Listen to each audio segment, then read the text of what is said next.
За сайн мэцэн үзэгчтэй Magda Friends podcast-ийн 16 дахь дугаар Хэдтийн Grand Prix-ийн review episode эхлэхэд бэлэнсэн байна. Та бүхэндээ сайн үзэгчтэй. Гээ студид толгоо гана за их 3 байна. Yay. За улирлын 2 дахь уралдаан болоо өнгөрсөн. Шууд 7 дараа яа. Тэ. Шууд.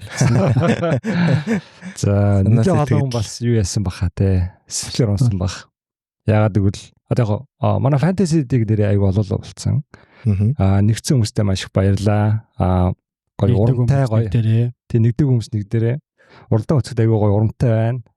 Нэг уралдаан үзчихэж нэг fantasy-х бодоод нэг уралдаан сонирхсан fantasy-х бодоод тэг яг үйл явдлаас болоод нэлээд олон хүн бас онаалтсан бах те. Тэг шүү дээ. Нэлээд дэшээ гарч шууд цод ошоо өмж мөсөн нэлээд болох шилүүлсэн шүү Тий. дээ. Спринттэй 7 хоног болсон тий. Нэр улирлын анхны спринт болсон. За спринт гэдгийг яг уу дахиад тайлбарлах байх уу? За тэгэл да. За. Улирлын дундуур спринттэй 7 хоног буюу богино хэмжээний уралдаантай 7 хоног гэдэг байгаа. Спринт гэдэг маань тийм 6 байгаа тий. 5-аар эхлээд нодлон жилээс 6 болсон баг. Тэгээд спринт гэдэг маань богино хэмжээний хэдэн километр вэ? 100 тий. Одоо жинхэнэ уралдаан бол 300 км байдаг бол спринт 100. Тэгээд 100 болоод ирэхлээр дугуй заавал солих шаардлагагүй. Яг нэг юугээрээ сешнээр явна гэсэн үг. Энэ ямар зорилготой байсан гэхэлэр одоо хагас өдөр practice биш 5 дахь өдөр practice, хагас өдөр practice, quali тэгээ уралдаан бүтэнсэ өдөр гэдэг байсныг одоо үзэгчд аль нэг сонирхолтой болох үүднээс дээрэс нь нисгчтэй бас нэг юм оноогоо нөхөх тий одоо өмнөх уралдаанд DNF болсон болоос ингээд тийм боломжийг өгөх зорилгоор юу нэмэх өрсөлдөө нэмэх зорилгоор хийсэн. Хамгийн анх нь ерөөсөө мөнгө байна тийм үү. Би бол тэгж ойлгоод байна тий. Одоо Grand Prix гэдэг чинь 3 хоногийн пакэж байгаа шүү дээ. 5-аас бүтэнсэн болоод дуустдаг. Practice, quali уралдаан гэд. Тэгээд ерөнхийдөө ихэнх хүмүүс за 5 дахь practice юм чинь үзээд яах юм. Тэгээд quali-г нь үзчихээ practice нь үзээд яах гээд нэг 3 хоногийнх нь нэг нь арай жоохон өнгөдөөдсөн тий. Тэгээд энэ одоо л нэг формулыг одоо олон жилийн турш за яаж энийг илүү сонирхолтой эсвэл 3 хоногоо тэнцүү одоо ингээд хүн болгон үзүүштэй болох вэ гэдэг арга хэрэгэл янз бүрээр л үзээд байгаа тий. Спринт чинь бас яг одоогийн шиг байгааг өмнө нэг quali-ийн 5 дахьд болчоод тийм. Бүтэнсэний уралдааны quali чинь бас 5 дахьд нэг болсон шүү дээ тий. Эхлээд нь болоо.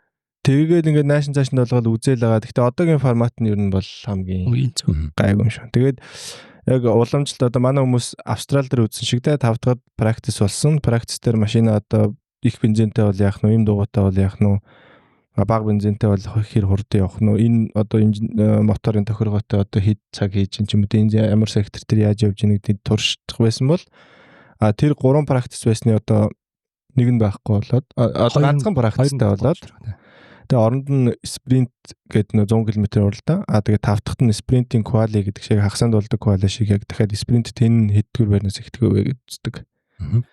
Тийм болсон. Тэгээд энэ бас өмнө ингэж ярьжсэн яг спринт гэдэг яг ямар форматаар хийх вэ гэд бас нэг сонирхолтой хувилбар нь болохоор одоо их цаг хийсэн нь хойноос нэг юм reverse degree гэдэг тэрийг үзчихсэн. Тэрэн дээр яг хүмүүс яг гонц одоо ингээд давуу тал нь юу вэ гэхлээр нэг хойно хит одоо оноо авч чадахгүй байгаа багуудад нэг давуу оноо өгөх боломж юм уу тийм ярьжсэн. Тэгтээ нөгөө талаасаа нэг багууд албаар хурдлахгүй тийм гортчихсан жаа за энэ одоохондоо энийг болоод зүгээр нормал рейс гэд хурдан цагаа хийсэн урдаа ордог ингээд тэгээ явсан байгаа. Ялагдсан урдаас эхлээд байл угаасаа бүгд л ялагдав. Систем албаар алдан биш. Тэрэндээ цаг хийхгүй байх л болно. Тэ. Хин муугаар уралдаад эхэлнэ. Тэ. Хотлоо хурд хийж байгаа юм бол замаасаа гараад хадл болчихж байгаа байхгүй. Тэгээс энэс хамгаалах нэг арга нь юу ч вэ? Хэрвээ энэ одоо ингээд юунаас шалтгаалаад уралдаандаа бас нөлөөлдөг нэг тийм байсан. Энэ ойлгож реверс юм.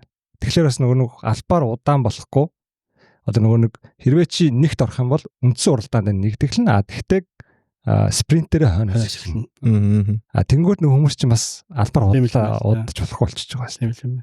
бас яг зөвхөн онооны сонголт байгаа байхгүй. Уралдаан дээр их оноо хөө спринт дээр яг гэл. За тэр нэг тиймэрхүү юм болсон байгаа.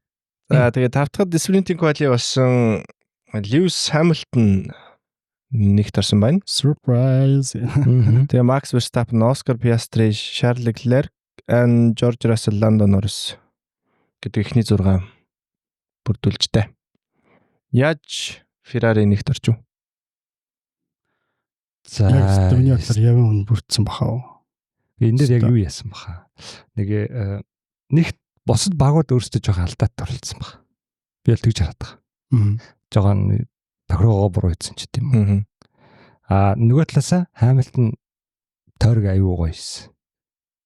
За бараг алдаагүй хаших гоё гээд төгс тойрог тий. Тийм хоёр хөндлөлсөн баг гэж. Тэр их Хамилтон бас хитрхи нөгөө нэгт байсан гэхээс илүү бусд багууд бас жоохон тийм юм авчрын олж ер нь бол бусд багууд гэж ганц Макларен л та ер нь Макларен л жоохон өөрсдөө алдаа гаргацсан. За тэгээд спринтийн уралдаан болсон. Спринт Хамилтон боол дээрээс эхлээд тэгээд явсаар байгаа дууссан. Хоёр спринт харсан уу? Би нөгөө юуг нь л харсан, хайлайтыг харсан. Харсан.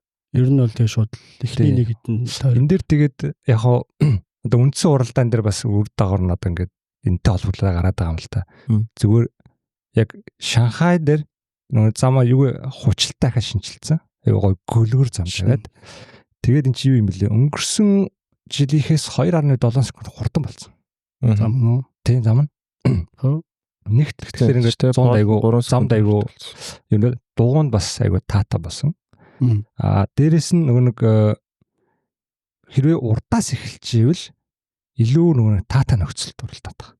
Замынхаа өөрийнхөө нөхцөлг нь энэ дэр яг яагаад батлагдж байгаа гэхээр Норрис Пиастри хоёр жишээ нь үндсэн уралдаан дээр урд эхлээд гүцэгдсэнгүй шүү дээ. Тасхавар 20 секунд тэр Норрис ч юм уу Пиастри ч үтсэн шүү дээ. Норрис за яг нөгөө нэг асуудал байсан баг. Гэхдээ ер нь бол урдаас эхэлсэн бол угаасаа энэ зам дээр угаасаа төрүүлэх боломжгүй. Тэгэхээр энэ дээр Пол айгуу чухал байсан юм аа гэдэг дүнэлт байгаа. Тэгэхээр одоо Хамилтон урдаас эхэлсэн учраас айгуу гоё гэд асуудал үгүй гоё. Цэвэр агаартай гоё яваад ирсэн баг. Ард нь бол Улаанбаатар гэж. Тэр. За тэгээд энэ дэр чи юу яасан штэ бас Макс бол 2-т явжгаад тэгээ ялтчгүй Пиастрид гүцэгдээд тэгээ 3-т орсон баг. Энэ дэр бол зүгээр машины хэл гарсан баг. Үнэхээр дийлэхгүй байна та ер нь. За яг ингээд юун дээр би бас айгуу гоё онцлог байгаа. Яг нэг хүмүүс болохоор хэд хоёр нисгчл харах юм да. Цунод айгуу гоё орлцсон. Ер нь энэ жилийн рейсинг бол уулын машин нэстэ бухшгэл байна да. Даач нөгөө юун дээр алдцсан л да. За яг тэрийг дараа нэрээ те. Даач гинт Феррари шиг. Тэр чинь нөгөө хин орсон шүү дээ. Феррарид байсан Мекис одоо юу нэг байгаа шүү дээ принцип. Ферраригийн жоох юм аваач дээ. За тэгвэл шууд юу яа. Коли манай үзэгчд угаасаа рейс ревю хийж байгаа юм чинь те үрдэн уралдаан бүгдийг сайн мэдж байгаа байлгүй. Колига зүгээр хайлт ярихад бол Пиастри гол point нь те Пиастри бол авсан. Норрисын урдуур. Өнөр би ганц юм бичдэг. За. Спринт Хамилтон төрүүлсэн Ферраригийн спринт таахны одоо төрүүлж байгаа. Тийм шүү дээ. Спринт спринт төрүүлж үзээгүй. Бараг спринт ч уусаа бүгд нь за яг 4 жил Макларен төрүүлсэн. Тэрний пост Макс. Тэгээд Ферраригийн анхны спринт төрөө авчирсан юм аа. Тэгээд дөрөвнийхээ нэр одоо тайлбараа гүйцэхэд спринт эхний 8-д орсон. Эхний 8 оноо авч байгаа. Тэгээд тэр нь бас багийн оноор орж байгаа тийм. Тийм. За квали дээр хэдхэн point байгаа. Пиастригийн эсрэг Норрис хамгийн хурдан 2 машинтай нэг багийн 2 жолооч. Энэ удаа Пиастри анх удаага пол авсан. Формула 1 дээр. Surprise гэх юм бол Жорж Рассел. Сүүлийн дүн дээр банк гэл ороод ирсэн. Тинчээ биш. За Пиастри баярлалаа маш гэх. Төрөний уралдаан дээр нэг цунуудаа гаргаагүй. Яг гарахгүй гэсэн чинь банк гэл ороод ирсэн. Би тэгэл what? За тэгээд Рассел угаасаа л нэг Williams байх үеэсээ тэгэл Mr. Saturday одоо quality сайн хийдэг. Ер нь жолооч яваадсан тий. Тэгээд энэ удаа бас одоо Mercedes-ийн толгой жолооч Энэ жил гоё байгаа. За энэ тал дээр бас дараа нь ярилцсан. Тэгээд 3-т Ландо Норрис, Макс Верстаппен, Льюис Хамилтон бас Леклерийн дээр орсон гэдэг. Нэг point байгаа. Тэгэхээр Хамилтны бас quality сайн үнийг одоо Хамилтыг гүцэд байгаа байхгүй. Тэ. Леклер ч уул нь одоо Пол Кинг гэсэн. Тэ. Тэгсэн чинь Хамилтон дээр нь гараад байгаа. За энэ бас нэлээ асуудал. Тэ. Тэгэхээр Хамилтон ер нь энэ 7 хон одоо энэ Гран При гоё болох нь одоо илүү Леклерийн илүү дээр илүү амжилттай эсвэл өөрт нь гоё таарад байгаа юм шиг энэ болтол үргэлжлэжсэн тийм. Бас жоохон одоо ингэ гэгээтэй санагдалаа. Уралдаанчтай. За Ferrari comeback хийхэд ойрхон байна гэдэг. Шууд арга аварга ухааны нэмэр алирна лаа. За уралдаан дээр шууд эхлэх үү? Юу бас нүрээсэн бүл ярихгүй болохгүй шүү дээ. Кали дээр хажаар солиорж орж ирсэн бүр. Хажаар бүр ниссэн. Бүр Q1 дээрээс авахлаа зүгээр нисээ 4-т орж ирсэн. Q1 дээр гол 4-т орж ирсэн баха. Тийм, Q1 дээр чи юу л баг 1-2 хэсэг 1-2 тийм 2 бол рейсэн бол. Тийм. Тэгээд мөн цуноод нь бас орж ирсэн баха. Тэгэхээр ер нь энэ дээр бол ганц юм хэлэхэд рейсинг бүлийн машин баг Red Bull-ээс илүү байгаа биш үү. Магадгүй рейсинг бүлийн машиныг Макс барих юм бол баг төрөний машинаа барьсан илүү явах магадaltaй юм биш үү гэдэг тийм нэг алаа юм байгаа даа. Тийм яриа гараад байгаа тийм. За уралдаан дээр аль поинтоос нь эхлэх вэ? Piastri-гаас эхлэх үү? Тийм зүгээр төрүүлнээсэл ингээд хаашаа явчих тийм. За Оскар Piastri China Хятадын Гран Прийн авраг болсон. 3 дахь төрөг авч байна тий.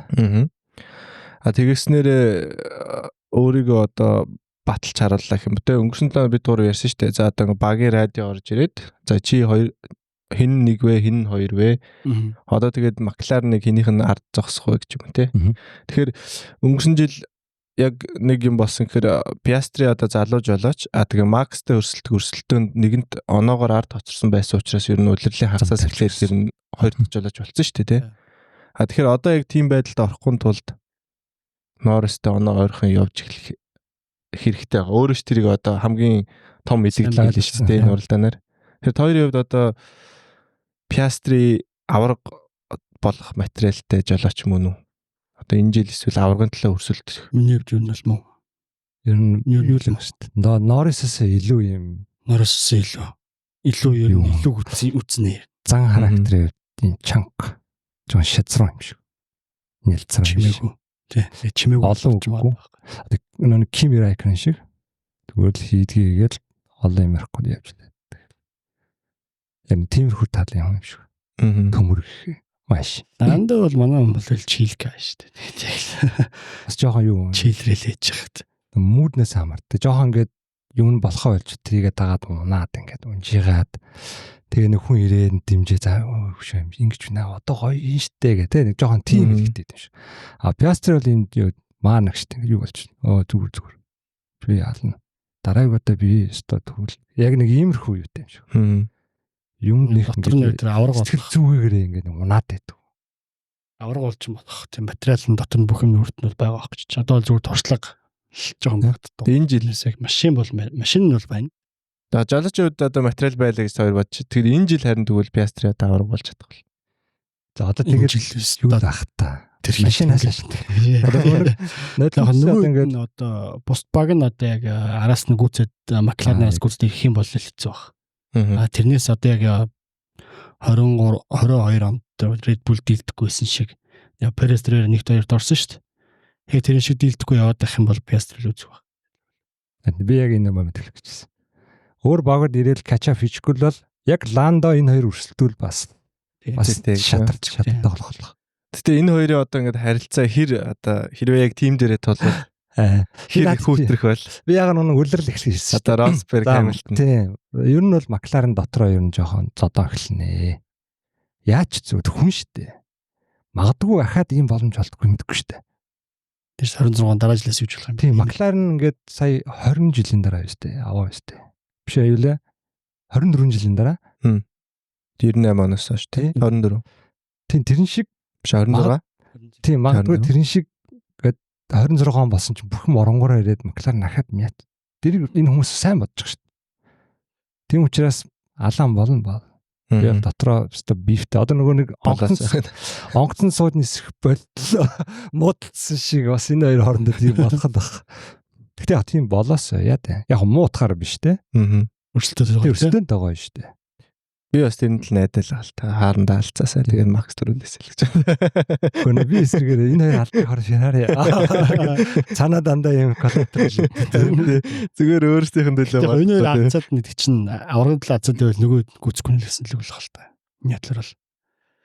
Яг нөгөө энэ хоёр хийж байгаа оноо алдуул бас ингээл. Яг энэ хоёр ингээл явж итэл ард нь ингээл сэмэрхээ бас ингээл чимээгүй явж идэг шин. Тэ? Харин тийм энэ хоёрыг алцаад яг нөгөөд нь ойрхон байсан ч гэсэн энэ хоёр тэгээ сүултээ үгэнд орно гэж юу? Одоо багийн хоорондоо ойрхон байдаг. За одоо Макс ойрхон байдаг. Энэ гурав Макс энэ гурав 1-2-т явдаг те. Тэгтээ нэг 10-20 онооны зөрүүтэй. Тэгээд байхад одоо Piastri дахиад одоо hole position гэхэл яг үгэнд орох уу? Улирлын төгсгөл рүү орохгүй хаа. Харин тэгэхээр үнэхээр оноо ойрхон байх юм бол бараг тэрэн дээр хүний нөр эго гарч ирэх. Тийм ч тэгээд угаасаа 20 эгоогоос тий 20 өөр төрлийн эгоогоо чинь тэгэл гарч ирж л таах. Тэгэхээр харин би тэгж бодоод байгаа хөө. Одоо нөгөө баг одоо хоёр дахь баг хоол ойрхон хамаагүй ер нь л хоорондоо үзэх баг гэж бодоод байгаа.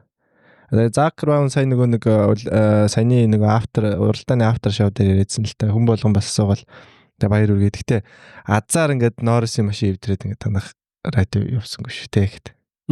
Гэсэн чинь бид нар уралдал гэж хэлсэн худлаа угаасаа өөрсдөө ярих хэрэг гараагүй болохоор тийм бид нар уралдуул гэж угаасаа хэлээд байгаа шүү дээ. Та нар юу яриад байгаа маад бол 2-1-р жалаачтай гэж л бас ярьсан билээ л дээ. 2-1 ажиллаж байхгүй. Тэр чинь байж болохгүй байхгүй багийн. Тэгээ яг одоо ингэ нөгөө нэг гэрээг нээгээл харуул угаасаа ялгаа таагалдаа цалмайлна. Би бол Piastri Norris шиг бас 30-40 сая аваа. Гүү багыг л авч явах те. Угаасаа жил мэл нөгөө өнгөрүүлсэн жил мэл тэгэл авсан оноо маань юм төрүүлсэн уралдаан подиум гэл хамгүй баг болох те. За тийм байна. Тэгээд эндээсээ шууд тэгвэл юу руу хоёрт орсон тэгвэл өнөргөө өсөрч л та те. Norris-ийн нөгөө нэг машин эвдэрсэн талаар яг тэрнээс өмнө нөгөө нэг Norris дээр бас ингэжсэн радио мессеж дуусч хахад гараж McLaren гараж одоо жоохон хоёр хуваагдаад тэгээ Norris-ийн инженер болохоор за бид нар дайрнаа чи тэгтээ жоохон дугуугаа менеж хийжээ гэдэг. Тэр хоёр анзаарсан. Тэнгуутаа бид нар яг уралдаан дуусхын алдад нэг сүүлийн хэдэн тойрогт одоо биднэрт боломж гарна тэр болтол бити ойрт хүлээж тэгж жагаад машин эвдэрсэн л те. Би энэ тэр юун дээр сонслоо.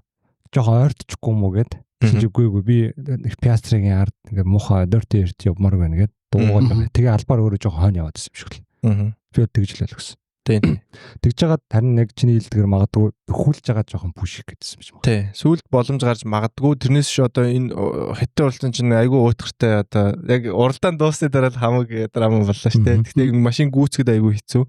Тэгээ дугуй айгүй хурдан илэгдээд энэ дэр тийм л уралдаан бас л та. Дуу илэгдэх гэдэг нь бас амар харьцангуй. Ягаад тэгэхээр ихэнх багууд ерөнхийдөө 2 ивжсэн чинь 1 питтэй үсгсэн. Тэр айгүй surprise болсон. Дээрэс нь Pirelli-ийн өөртөө ч айгүй surprise. Тэгээд хиний Isola гэдэг нь Pirelli-ийн төлөөлөгчийн ярьснаар бол юу юм бэлээ. Энэ C2 гэх hard болсон дуу өнгөрсөн жилийнхээс хамгийн их өөрчлөлт орсон дуу юм бэлээ энэ жил. Тэгэхээр багуудад ерөөсөө энийг турших ямарч боломж байгаагүй. Яг л Австрали угаас бороо орцсон. Бахрейнд биелжсэн нэг хатуу дуу авчирсан ганц 2 баг байсан. Тэрний нэг нь Ferrari Williams байсан. Бусдууд нь ерөөсөө энэ дууг оролдоогүй. Тэгэхээр ерөөсөө ямар стартаа авахгүй юм. Ингээд сохроор орсон. Тэгээд машинда Pirelli-гийн дуугатай бол те. Одоо 10,000 яваа солино гэсэн үл 20,000 ер нь явчих байна. Дуунд тэгэхээр Pirelli-ийн дандаа энэ юугаа зөрүүлнэ шүү. За энэ уралдаан бол 2 стоп болно гэд бүгд 2 стоп нэгтгэсэн байсан чинь. Уусаа ингээд Pirelli-ийн бас юу гарч байгаа шүү дээ. Хамгийн уралдаан явах боломж стратегийн зөвлөгөө мүүлгээгээд өөрсдөө тэрэн дээрээ medium hard гэдэг тийм хэлчихэд одоо болохоор харин тийм нэг битээ болдог байсан. Болох байсан юм байна. За тийм болсон. Тэгээд энэний одоо хохирогч нь хэм үү эсвэл буруу стратеги хохирогч Ferrari. За гурлаа юу байх вэ? Norris дуусгач. За тэгээ. Break. Тийм шүү дээ. Тоором ярих гэжсэн шүү дээ. Тэгээд юу боллоо? Би чи юу уншижсэн юм аа? Stella юу гэсэн байлаа? Формз нөгөө нэг сулраад ихстэй. Нэр итээ. Одоо улам гүнзгий явж ил барьдаг болоод. Тийм бисэн. Тэгэхээр жоохон гიშгсэн чинь барьдаг байж байгаа. Сүүлдээ улам гүн болоод дахиад гүн болоод сүүлдээ шаландаад болцсон. Тийм. Тэгээд юу яасан блэ? Жишээ нь ингээ хүмүүст ойлгомжтой болохын тулд одоо 100 метрийн эргэлтээс 100 метрийн наан гიშгдэг байсныг Norris одоо энэ одоо гинтл гарснаас хойш 200 дээр баг багаар гიშгээд тэгээд 100 руугаар ихлээр айжим гიშгдэг болсон. Уралдаан дуусхын алд бараг сүүлийн 1-2 тойрог бүр ингээд бүр наанаас бараг шааригдж очиж байгаа. Тэгээд ингэж гიშгдэг болсон. Тэгээд нэг юуных эргэлтийн хурданд өөрөө мотор оруулж байгаа. Тэгж жагаад эргэлт рүү ордог. Тийм хэмжээнд хүрсэн байлаа. Мотор зарамсараа байх юмсан байна. Engine brake хийгээд нөгөө coast гэдэг чинь тэгэнгუთ юу юм бэ л те дүгнэлт нь болохоор энэ системд одоо цоорол лик гарсан. Одоо гэж нөгөө гидер систем байгаа шүү дээ торомзны. Тэгээд яг хаана лик гарсныг бол өөртөө мэдээгүй. Гэхдээ ингэцээ нэг intellectual property-гаас шалтгаалаад хаана хэлэх боломжгүй байна. Гэхдээ outside of яг break-ын дотроо биш гадаа гэсэн юм те.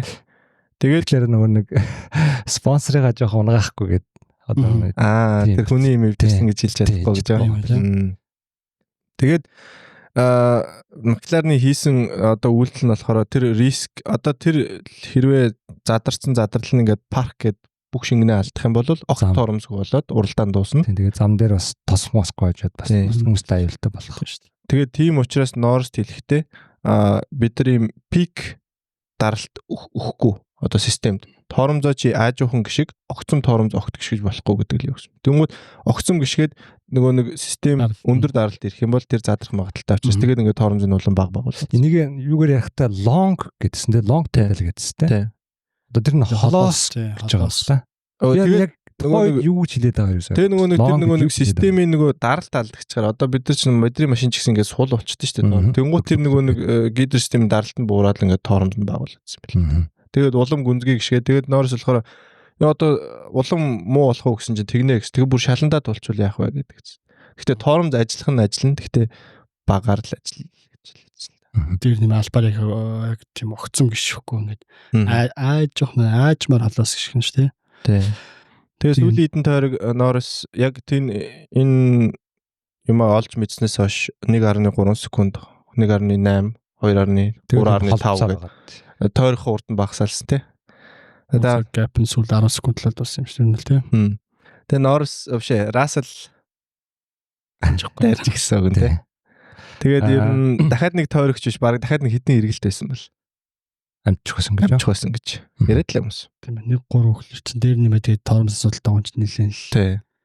Баг эргэлтэн дээр л 0.6 гэлтэн нэстэй. Тий. Бодлчин бол 0.1. Яг нэг том эргэлтнүүдээр хурдан зогсох хэрэгтэй болдог эргэлтүүд. Тэгээд энэ нь одоо Макларны Формула 1-т үзүүлж байгаа 50 дахь дабл бод юм блэ? 1-2-ыг авч байгаа.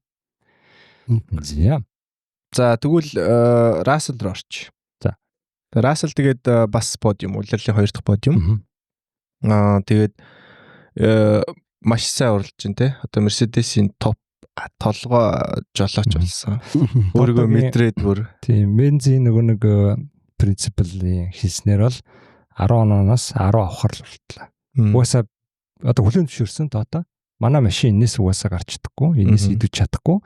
Машиныхаа өөрийнхөө ур чадрыг нийлүүлээд манайх өнөөдөр 3-ын төлөөл байлаа. Тэрийг авч чадлаа ингээд. Өстой маш сайн уралдаа баяр хүргэе. Толтол нь одоо бүх юм ашиглалаа. Одоо угаасаа 100-аас дээшээ гарч чадахгүй 100-ыг авлаа л гэсэн. За энэ дээр яг миний нэг асуулт. Одоо 2 Макларн алдсан нь ойлгомжтой болчлаа. Тэгвэл 3 дахь хүн дээр өмнө нь бол бид нар Макс гэдээ яриад байгаа шүү дээ. Тэгэнгუთ Максийн оронд бас Russell байх магадлал. Одоо тэр Piastri Norris-тэй үзэх 3 дахь эсвэл 4 дахь хүн эсвэл тэр хоёртой хамгийн ойр хүн одоо Russell байж чадах уу вэ? Та хоёр дээр юу гэж бодож байна? За намайг уучлаарай. Төшин Баатараа. Яг юу юм бэлээ Mercedes-ийн фэн юм шиг байлээ. Түрүүний юм дээр бид нар нөгөө нэг жоохон failed рекордо дараагүй ихнийс нэг ихний бичлээ. Тий Kimi одоо Mercedes-ийн талаар ярьсан ч гэсэн хоёр дахь удаага бичгтээ мартаад нөгөө жоохон яхаа юундаа яарал тийм мартсан байлаа тэр юу уучлаарай. Тэгээ яг би юу гэж хэлэх гээд байгаа гэхээр яг би бол жоохон Mercedes дургуудаа биш. Гэтэ яг одоогийн өнгөрсөн 1-2 жилийн байдлаар бол Mercedes үнэхээр яг тийм биш ээ. Айгу орон үзэхгүй гэж үзэж чадахгүй. Яг энэ бол ингээд бол амжилт байхгүй. Тий сая ингээд хэд 30 эдгээр тойрог дөрөл уул Leclerc Russell бэрхчихсэн шүү дээ. Тэгээ өөр алдаа гаргаад алдцсан дугууга баллаа хийсэн. Тэгэл хойшоо за одоогоосаа хаягээд. Тэгэл өнгөрсөн. Тэрнээс Leclerc жишээ нь одоо уртл wing зүгээр байсан бол тэрэн дээр алдаа гарах бол Russell гүцгүйсэн. Easy. Тэйсэн зүгээр байсан бол бараг гүцгүй байх. Яг би тэрэн дээр юу хэлнэ. Гүцэн. Тэрэн дээр бол яг ихтэй байгаа. Гүцхээр байсан. Зүгээр шинэ хөнгөн байсан юм чи. Рас зүгээр нэг circumstance ингээд таарад байгаа учраас хоёр под юм аваад ингээд гоё. Азтай байна. Гана. Энэ үдс уусаа Mercedes яг тийм нэг тогтмол амжилт гэж юусаа байхгүй одоо тэр нэмэд Russell миний тийм симпат гэрчлээ биш. Тий. Реалт гэж нэгтгэн авраг болох материал биш гэж биш. Яг сайхан дундажаас дээгүүр нисгэж. Бүр аврагуулны хөл баг Kimi-га баг хүлээс намаагүй дээр баг. Russell аврагуулснаас. Окей. Бродо дараа нь үгээдсэн. I was not familiar with your game. Sorry Russell. Би бас би Russell-ийг бүр тэгтээ юу байхгүй байгаа. Ер нь энэ дөрвөн хүний хооронд л энэ жил болж магадгүй. Ferrari 7 хүний хооронд л энэ жил үүсэн. Гэхдээ тэр 7-гийн одоо яг power ranking-ээр одоо өнөөдрийн хэдтийн дараагаар бол Russell-ийг бол 3-т Verstappen-ы дээр баг одоо удирд оноогоороо дээр дуусах магадлал өндөртэй гэж бодож байгаа. Mercedes-ийн апгрейд яг байгаа он бол тэрнээс бүх юм шалтгаална. Тэгээ Mercedes баг нь хэрвээ Russell-ыг сайн дэмжиж чадах юм бол Verstappen-тэй үзэхээр одоо 3 дугаар байрнуудтай үзэхээр гэж бодож байгаа. Тийм байр суурьтай байна. Тэгээ Russell бас Norris шиг ер нь хэцүү юм туулаад одоо ер нь нэлээ дурсалж байгаа хэ. Сүүлд нөгөө ганцаараа нэгт явж байгаа юм өргөчдөг. Ер нь Russell ерөөс тиймэрхүү нэ ойролцоо шүү дээ. Хитрхи яг бүршлэх юу байх вэ? Тий, яг нэг дарамтанд орохоор алдаа хийчих гэдэг. Тэгээ тэр олон алдаанаас ер нь одоо гайгүй. Бааха. За тэгээ манай үзэгч гэсэн хэрвээ доор одоо үзэж байгаа үзэгчтэй одоо энэ 7 жолоочийг хэр одоо яаж ранклж чинь хэн дээр орохоор вэ гэдгээс бидэртэй хаалцаарай. Яг энэ 7 гэдэг тоогч нэгтээ бүр яцсан л шүү дээ. Zak Brown болсон. Одоо ингээ McLaren, Ferrari, Mercedes, Verstappen-ы өрсөлдөө энэ жил их гоё болох. Яг тэр юуны China-гийн дараах ярьцлага дээр. Тэгээс яг хоорондоо ярьж үг хэлцэл байгаа шүү дээ. Тэгээс Red Bull-ыг хатгаалаа юм л та. Тэгээ бүр ингээ Red Bull гэж баг болох үйлцэн. Наач Verstappen ингээ баг болсон байна гэдэг хүмүүст орно. Уус одоо багийн хавсан ганц Max авсан уустай хэрэгсэн. Би гэхдээ энэ дээр яг одоо Horner-ыг ч юм уу одоо Helmut-ыг ч гэсэн ингээл одоо хэрвээ би Red Bull багийг дэмждэг байсан бол одоо зэмлэмэр л байгаа байхгүй. Яагаад гэвэл яг машина Max зориулж идэг. Хоёр дахь нь өөртөө хайчдаг. Очи тэгэл машин очроо. Тийм болохоор энэ чинь хоёр дахь нисгч чинь тогтохгүй өнгөр. Өчнөө 6 7 нисгч одоо аниуллаа шүү дээ. Өөртөө ийм тэнийг заавчлаарай. Тэгээ иймэрхүү байдлаар юу цаашаа явал угаасаа хэцүү. Тэгээд энэ дараа жил Max явчих магадгүй ширээд байгаа шүү дээ. Тийм. Наа чин нөгөө түрүүн Russell дээр бас гарч ирсэн. Иргэжил нөгөө Max чин Mercedes-ийн жолоочтой гэдэг. Тэгээ одоо Mercedes орвол Russell Max 2 гэж байх юм уу? Antonelli Max 2 гэж байх юм уу? Тэнгуут Russell-аас энэ жил өөрийгөө харуулахгүй бол бас аниул дараа жил аниулах магадaltaй. Тэр яг энэ жил болчихлоо. Тийм шүү дээ. Max л үгүй гэж хэлж чадахгүй шүү Mercedes. Тэгээд Antonelli нь одоо ирээдүй юм бол тэгээд Russell-ийг алаад шүү дээ. Тэгээд Russell одоо хаашаа жоох. Хаас. Скол шин авч аа Cadillac тэр хавцаал явах та ер нь тэгээд нөгөө Red Bull Verstappen 4-т орсон. Тэгээд Verstappen нөгөө хамгийн сүүлийн нөгөө 10 тойрог амар гоё болсон шүү. Энийг сайн бичээд аваарай гэдэг. Тий, race pace нь хин өвчлээ орсон. Тэ GPS хэлсэн баг те. Чиний юу чинь яг idle сайн юу боллоо шүү гэд цагна. Тэгэхээр баг бензинтэй, хард дугуйтай, тэгээ уралдааны сүүлийн 10 тойрог одоо Red Bull-ийн хурд, Piastri-гийн тойрж байгаа хурдтай дөхөж ирсэн. Тэгээд хэрвээ ийм байвал болж шүү гэдэг юу гарсан. Дахиад нэг point нь болохоор Red Bull emergency meeting тэр харсан уу? Одоо өнөөдөр хийгээд үрдүн халий ухаад хата. Түрүүн бээр нь хоорондоо ярьсан яг эхэлж байна. Insider гэдэг. Тэгээ энд нь бол Red Bull-ийн хамаг томчул оролцоод за энэ жил яагаад юм уу гэхлээр машин яагаад муу байна бид цаашдаа юун дээр анхаарах вэ гэдэг. Энд нь жолоочд тэгээд бүгд томчул. Ямар ч сан Verstappen оролцсон гэдэг. Тэгэл. Тэгээд хоёр Red Bull-ыг тойрсон Lawson, Verstappen сүүлийн 10 тойрог тэр тал дээр. Сүүлд Max хэлсэн байлээ. Одоо яг Lawson гол ер нь шууд нөгөө баг руугаа явуулаач. Одоо тэр баг тэр Racing Bull-ийн машиныг барих юм бол би Lawson удаан гэж бодохгүй байна. Тэгвэл Racing Bull-ийн машиныг барих юм бол илүү хурдан явж чаднаа. Тэнгүүт тэрнийхэн дараагаас нь би Racing Bull-ийн хоёр нисгчтэй байнга ойр холбоотой байдаг. Ер нь бол тэд надад баг авчирсан дээр юм шүү гэсэн ухааны юм л ярьсан юм шүү лээ.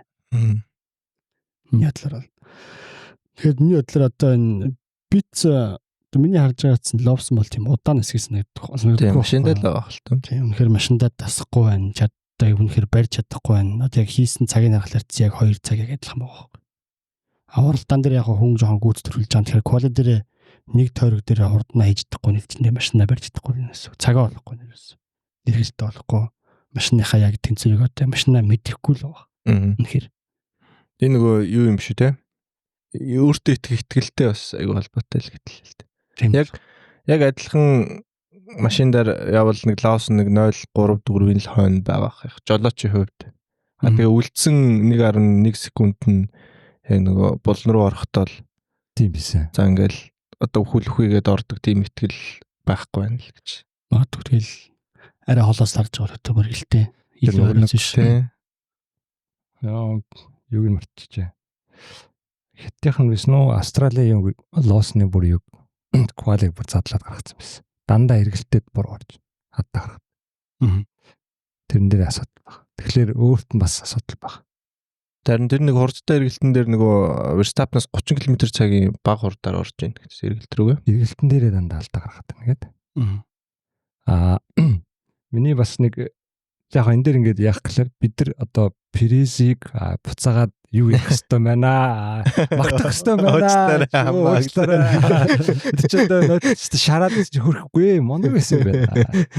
Бас гайгүй хай нэг Q2 орж ирдэг. Q ондог. Энд чинь оноо моноо авчдаг тий.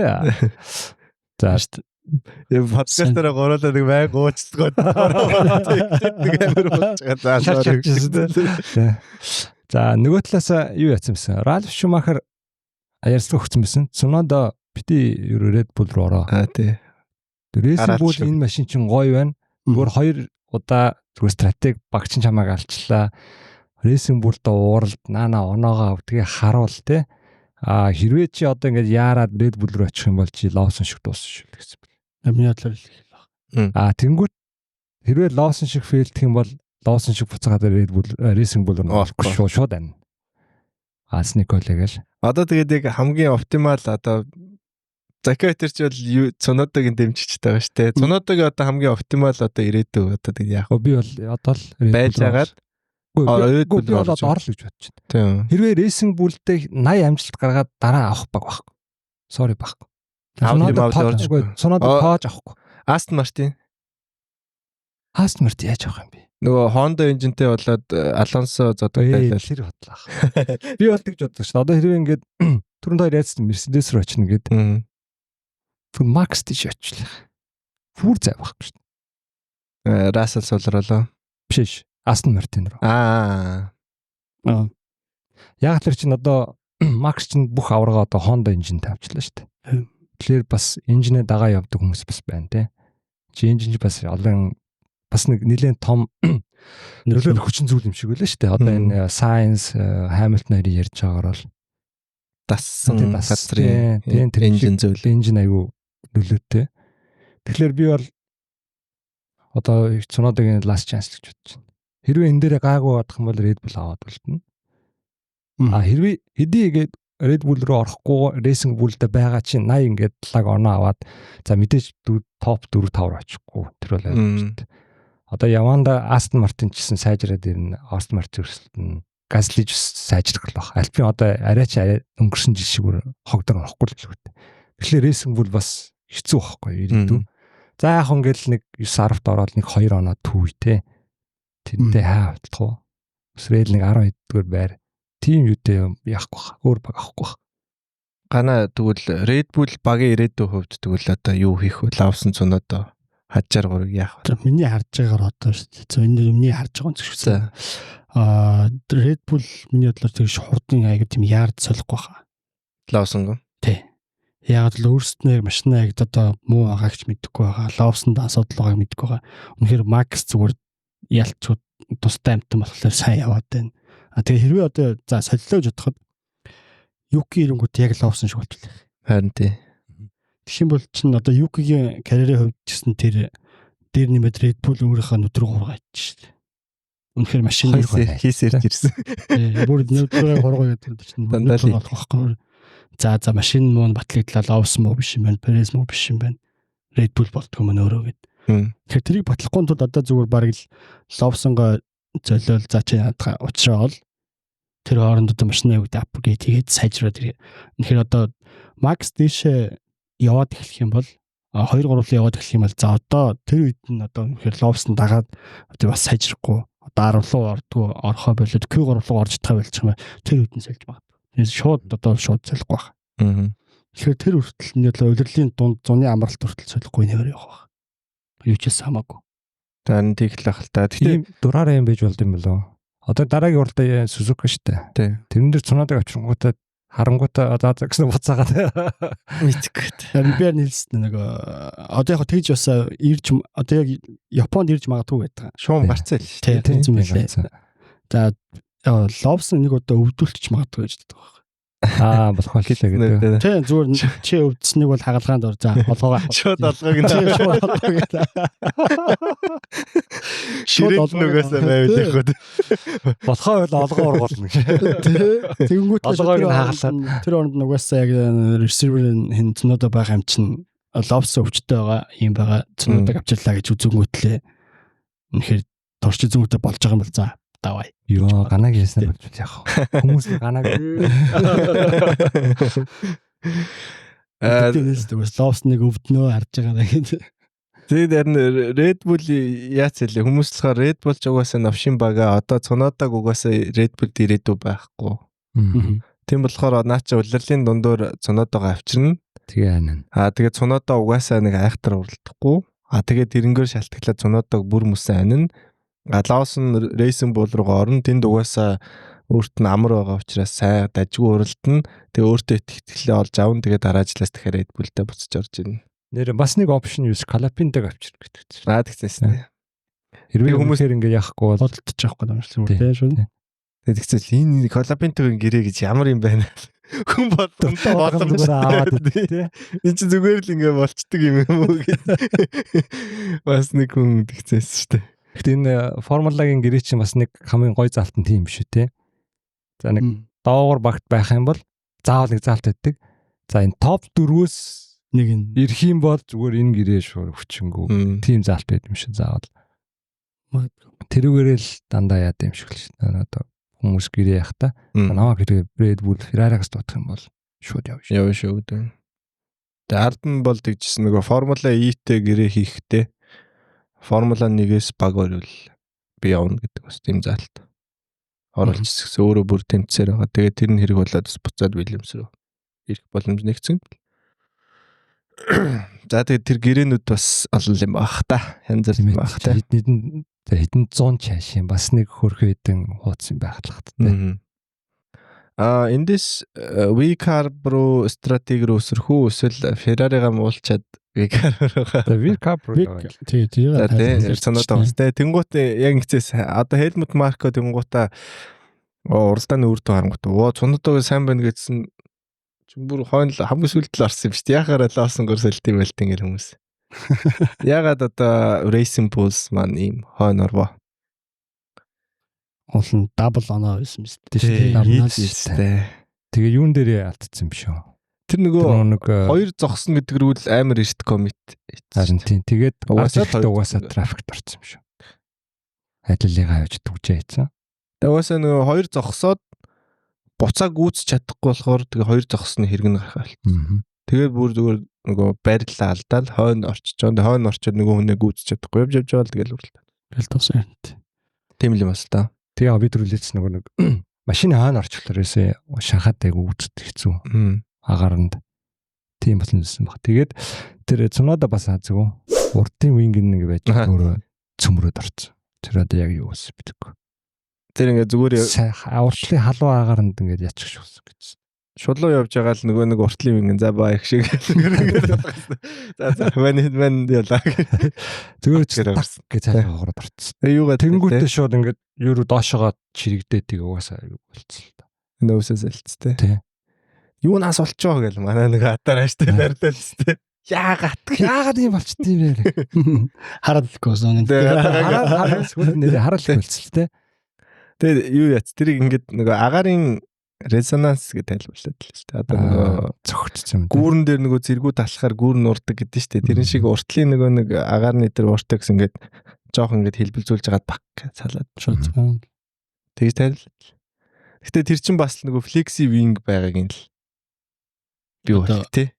Жохон тийм машин жохон муу байгаа юм шүү. Нийтгät. Тийм азг багт 20 машин ордог нэг нэртэйг нэг. Тэрнээс гадна тэгээд нөгөө Racing Bull одоо Австрал дээр стратеги алдаа гаргасан. Одоо ингээ Хятад дээр бас стратеги алдаа гаргасан. Одоо тэгээд тэр хүмүүсээ халаа гэж одоо хэлээ. Ийм гоё машин тэгээд ийм дажгүй хоёр жалаа штэ. Дандаа Q3 руу ороод штэ. Тийм Q3 руу ороод байгаа байхгүй. Бүр орд байхдаа бүр come on харин. Тийм нөгөө best of rest одоо топ 4-өөс бусад багаас болоо хамгийн хурдан байж байна штэ тий. Тэгээд өөрсдөө одоо ингээд нүд хуруудгаа болооч ээ. Галбиас нэг хүсэлтэй. Тийм байна. За энэ 7 хоногийн бас нэгэн сайн мэдээ юм уу те. Good surprise нь хас double point. Авсан. Ер нь бол юу лээ? $10 орсон мэлөө. Тийм. $17 орсон. Тэгж жагаад 5-8 үүссэн. Тэр нөгөө багуудын нөгөө сошиал медиаг би нөгөө энэ жилээс дагаад ихсэн чинь бүгдээрээ нэг амар фаны постод оруулаад. Оо бид нар баяраа тэмдэглээд нөгөө нэг энэ юугаа засах зав гарсангүй гэл нөгөө ингээд гараар ингээд бичсэн PT гэдэг ингээд өөрчилсөн бахан тэм зөргөд харж ирсэн. Хаасыгаа угаасаа double point авцсан гэж. Бидний дууж гэхдээ энийгээс гоё янзлах зав алга гэсэн ингээд X л ингээд хажууд нь P5 P8 болгоно гараар ингээд зорцсон. Тэм пост оруулсан. Нэг аюу комацогийн нэг амар инээж яваа зөргнөд л авир яваад л. Босс тий. Энийхээс арга байхгүй. Дээр нэмэр руки гэсэн савралт л шүү дээ. Тэглээ. Берүн ярьсан юм шээ. Спринтийн дараа явахгүйсэн юуг харж хагаад нэлээ өөрчлөлт хийсэн билээ. Тэд нар маань бараг 100 онлог юм. Өөрийнхөө чөлөөтлөгтөө эсвэл тохиргоондоо Тохиргоондоо өөрчлөлт хийгээд тэр маань ингээд гоё өглөө гэдэг. Тэгээд нөгөө нэг surprise нь бас юу чинь нэг биттэй явцсан юм л шүү дээ. Тий, Окон. Бермэн үү? Тэгээ Окон бас нэг биттэй. Тэгвэл багаараа юм тий. Хоёулын. Тэгээ яг анханасаа ингэж төлөвлөөгүй юм шиг л. Тэгээд ятсан юм шиг. Харин энэ дээр яг би нөгөө нэг минитер V-carb гэдэг байгаа юм баггүй. Яг Окон цонодоо хажаар 3 төрүүлж хамгийн ихэнд Питер орж ирсэн машинуудын нэг байхгүй юу? Тэнгуутаа бодохдоо угаасаа 2 пит хийнгээд 12 дахь тойрогт 12 тий пак ороод ирсэн. Тэгсэн чинь хаас болохоор тэрийгээ сунгаад болох юм байна гэж явцсан. Авикар болохоор за бид нар угаасаа л 2 гэсэж одоо 2-оо хийнэ гэд тэгээ хойш орчих. Ярьсан л ярьсан. Тий тэнгуут одоо нэг цонодоо хажаарын хувьд энэ Оконы P5 шиг одоо 5 6 7 ийм уртлын байрууд өгөн байсан баг. Тэгээ энэ дээр юу байгаа нэг Переглэс гаргасан юм дээр хаар дээр хамгийн олон тойрог Гасти 46 тойрог явсан. Тэнгүүт медиум дээр Бермэн 30 тойрог явсан. Уул нь юу чинь 14-өөс 16 За 18 ч юм уу медиум байдаг. Тэгсэн чинь ингээд баг нэг дахин хил явц. Тэгэхээр хаасын нэг нодончсан биелжсэн да Камоцо ирээд зүгээр нэг дугуй менежмент дугуйгаа яаж гоё идэлгээг нь авч өгөх. Тэрэн дээр амар анхаарал хандуулж гисэн. Тэрний л нэг өгөөж нь одоо л яваалаа юм даа гэж бодлоо. Уралдаан дээр биш нэг яг дугуйгаа гоё менеж яаж одоо хит халахгүй байх уу тийм идэгдгээс нь яаж хамгаал. Тэрэн дээр нэг хамаг аэродинамик юм нурцсуу гэдэг тийм тэрний л одоо юу нь яваад өргөж нь стил яваад байгаа юм даа гэж харагдаад байгаа шин. Тэгээд Берминий комент. Чао. Хоёр үтэлсэн шүү дээ. Нэг нь манай Лавсан. Тэгээ нөгөөх нь Дуэн шүү дээ. Тэгэл яг нэг хэрэгэлтэн дээр л ч те. Яг нэг юм аа л хийгээд те. Нэг юм аа хийгээ гүйцээсэн. Яг нэг юм аа хийж явж байгаа тэр хоёрыг гүйцчихэд тэн дээр ирлээ. Нэлээд туршлагатай байгаа гэдэр ирсэн юм аа. Тэгээд тэр нь болохгүй буцааж гүйцэхтэй би тэгээд дотроос удаал. Бас нэг хоёр рукиг амар амархан. Рукиг ингээд гадуур нь тойрох гэж байгаа юм шиг болоод хамгаалангууд нь буцаж ингээд байрцуулаад дотор нь хоёр гүйцэх байхгүй. Тэгээд тэрийг яг газли яг тэгж гүйцүүлэхгүй хоёр удаа хамгаалсан. Тэгээд би бас дотроо бас класс байдаг юм байна гэдэг. Дугуун давуу талтай болчлаас газли гүйцэж чадахгүй байсан. Газли ч бас өөр хинд гүйцэхдэггүй амар удаа хамгааллаа. Тэгчээр бүр юунууд нь ёо газли ямар амар хамгаалж байна гэдэг комментарууд хэлээдсэн. Би юу нэр марчиж. За тэгээд яг амар уйтгартай уралдаан болсон гэдгийг нэг цөөхөд entertainment-ийг бэрмэл биш тэ хүмүүнгүү зээл наавар цагнаал гоё комент хэлээл. Гэхдээ яалтчгүй нөгөө нэг энэ жилээс нөгөө 6 руки байгаа учраас тэдний бүр тусад нь ингээд 6 руки хин хийзээ ямар цаг хийж нэг тусад нь харуулдаг. Тэгээд илүү их нөгөө нэг ач холбогдол өгөөд ингээд мэзэгаар ингээд цацаад магадгүй тэд нар өөрт дээр нь ч аягүй хүн дээр нь ч тусч байгаа нь байгаа гоё ингээд гоё илж байгаа ч юм байгаа тий. Тэнгүүд тэрэн дээр дөрүүлээд манай бас нөгөө хоёрыг гүйцэхтэй. Чао. Дараа нь ихцээлээ. Ичээд гцээс тий. Харин яасан хөт за би одоо яг тэгжсэн амар ичиж чинь гэдэг. Тэгэхээр нөгөө нэг уралдаж хахад ямар амар адреналин гаргадаг юм. Шал өөртөө зүгтэй юм шал өөртөө зүгтэй байна. Вэс нэг контр нэг ганц өндөр хичээл. Яасан бэ? Гэж үгүй. Apex шиг өрлөөд байдаг. Юугээд л царай харж өгөхөөрэй гэж байна. Тэгж яхад бол тэр 200-300 та дахичаал хөнгөөцгөр ойлоод байх тий. Тэгээ хөрх юм уу Око маань бас миний фантазигийн яаж зарчаагүй өмнөх 7 нэлээд бодсон. Окон дээр жоох мөнгө гаргаад Бортолетог аваад муу Феррарига Макларен болгож сайжруулт юм лээ гэж нэлээд бодсон. Тааш тэгээд мөнгө нь арай зөрөөн хөрөхгүйсэн. Тэгээ Окон авч илсэн болсон мөлий. За сайн мэдээ гэ дуусгаад 7 хоногийн одоо дахиад Ловсныг аварж байгаа баг гэх юм уу те. Ловсныг энэ нэг муу юмнаас аварч одоо Феррари л аварч дээ. Одоо Феррари фэнэд шиг нэг Silver Lining сайн мэдээг нь харах юм бол Феррари одоо Ловснд их сайн үйл хийж дээ. Жак Дүүн Ловсон хоёрыг Ферраригийн одоо энэ 7 хоногийн фейл. Пресси нөгөө нэг одоо шарлтаас Феррари аварч байгаа юм л да. За 7 хоног аюу гоё ихсэн шүү дээ Феррари. Гоё ч гэж одоо тим ч муу promising гэсэн те. Спринттэй Хамилтон дөрүүлээд бид буцаад ирлээ.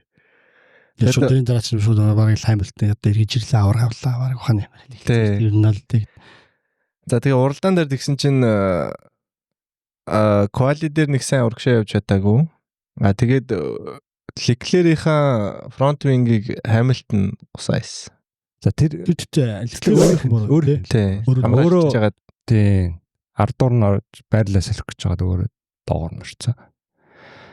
За юун дээр нэг юм байгаа нэг хоёулаа уралдааны квали дээр явахгүй болохоор спринтер зөрүүлж исэн сетап бас солилцсон. Тэгээд тэрнээсээ болоод за миний ойлгосноор 30 point down force алдсан гэсэн байна. Одоо юмс болж исэн одоо уралдаанд болж исэн спринтер төрүүлж исэн юм Хамилтон чинь солиод бүр буруугаар. Тэр юун дээр биш үү? Тэр NLT-с болж 30 гэдэг тоо явуулсан шүү. Үгүй юу? Тэр нөгөө юм салж унснаас болж 30 point таамаглаж алдсан гэдээсэн үү? Тийм байсан баг. За нэг тэгсэн. Тэгээд бас нэг Vasari нэг гомдлсон юм гэх юм ба нөгөө нэг радио яриаг жоохон мушгиж гаргасан. Дараама. Тийм. Формыг Leclerc хурдан байгааг угаасаа Hamilton мэдчихэд за намайг гүйцэтрүүлчих гэж хэлснийг нь гаргаагүй. Тэгчээ за одоо тойрогтлон дээр их чи гэдгсэн чинь угаасаа юу яасан юм бэлээ. Stroll-ыг гүйцэтрүүлээд за тэгэхээр за Stroll-ыг төрүүлсэн юм чинь ингээд тэгээд дахиад Stroll-ыг Leclerc төрүүлэх гэж бас 2 давчлал явсан. За тэгээд ирэхэд 14 дөрөвт за одоо солио гэдгийг яг гаргаад тэнгуут яг нэг баг нэг юм ч одоо солиочтой гэж байгаа юм шиг сонсогдуулаад. Тэнгуут нөгөө нэг хин болохоор Leclerc-ийг харангуудаа за арай ойрхон биш байна гэд. Тэнгуут яг нөгөө нэг баг нь солигээд Hamilton солихгүй гэдэг дургуутж байгаа юм шиг харагдаж маргаад. Ян тийм л те. Тэгээ жоохон мушгсан ингээ форм руу уурлсан юм шиг гомдол гаргана ингээ ярьсан хөлтсөн.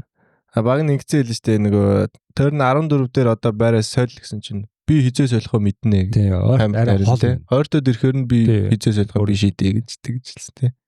Энэ форм ч уусаа та Netflix номер 2 болсон юм дээр тэгээ уурлаад байна шүү дээ те.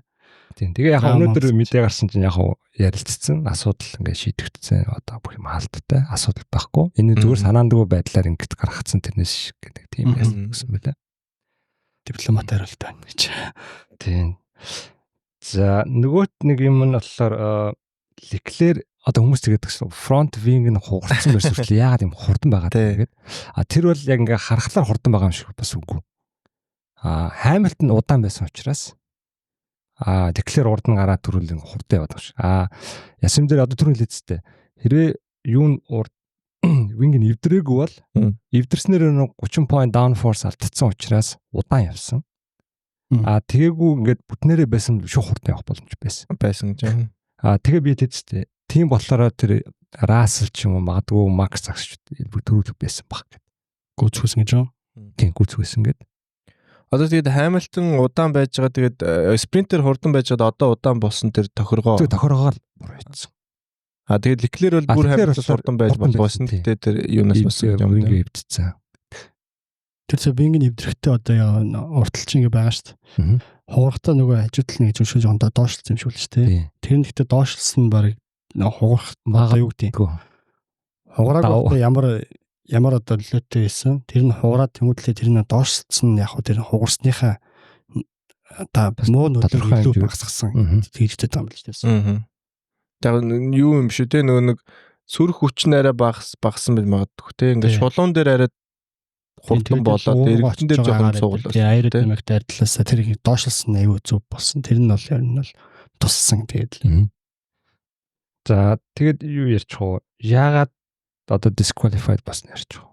За тий. Тэгээд юу sorry юу ярьчих. Тэгээд яхаа Hamilton яг түрүүний нөгөө racing bull шиг 2 stop стратеги хийх гэж оролцсон. Тэгээд тэр нь болоогүй учраас тэгээд хоош явахсан те. Leclerc бол нэг биттэй. Нэг дугуугаар гүрэлгсэн. Тийм, гүрэлгсэн. За Ferrari-гийн түүхэнд байгаагүй 2 машин disqualification болсон. 75 жилийн түүхэнд Ferrari 2 машин disqualify хийж байгаа. Өмнө нь 2000 хэдэн онд л болж исэн билээ. Schumacher Irvine 2. Тэгтээ заргалдаад тэгээ буцаага сэргийжсэн юм байна. За юу яа? Захаа чи яг энэ мэдээг уншихаас өмнөх сэтгэл уншны дараах сэтгэл хоёр. За энэ уралдааны одоо ингээ хасагдаагүй бол үр дүн одоо чамд ямар санагдчихсан? Одоо тэгээд хасагдсанаа яриа л. Угаасаа аль аль нь муухай. Угаасаа хин юуг эвдээд угаасаа урагшаа явж чадахгүй болсон. Тэрэн дээр жоохон за яг мэдээж уралдааны л инцидент штэ. Тэгтэл бас тэрэн дээр Leclerc бас амар тэгж яарч ингэж өөрийгөө ийм байдалд оруулах хэрэг байсан үгүй юу те. Нөгөө талаасаа Hamilton машин явахгүйсэн угаасаа ойлгомжтой байсан. Дээрэс нь ахаал нөгөө стратегтэй нэг нь ингээд дугуун болоод ин гэж хахад нөгөөх нь ч гэсэн ягаад бас ингээд хилээг юм бэ. За ингээд Leclerc болоод штэ. Чинийх яаж нэг ч юм. Ингээд нэг team manage хийж болж байсан юм бодож бодод штэ. Яг хувийн л юм л да. Яг баг нь мэдээж өөр юм хараад нэг өөр шийдвэр гаргасан л ах. Яг 5 6 бус 5 6 болжгүй үрдэн биш үү? Үгүй яг гайгүй тий. Гэхдээ дэвшлэх боломж байсан. Ялангуяа Leclerc дээр. Тэрэн дээр л жоохон явах. Мэдээж тэгээд би уралдаана хойно үзсэн л дээ. 8 11 гэд үзсэн баг. Тэгээд үзээ дуусчаад 5 6 за яах гэж мэдээ харч бүрнэ. Юу вэ? Шууд дабл юм уу гэдэг.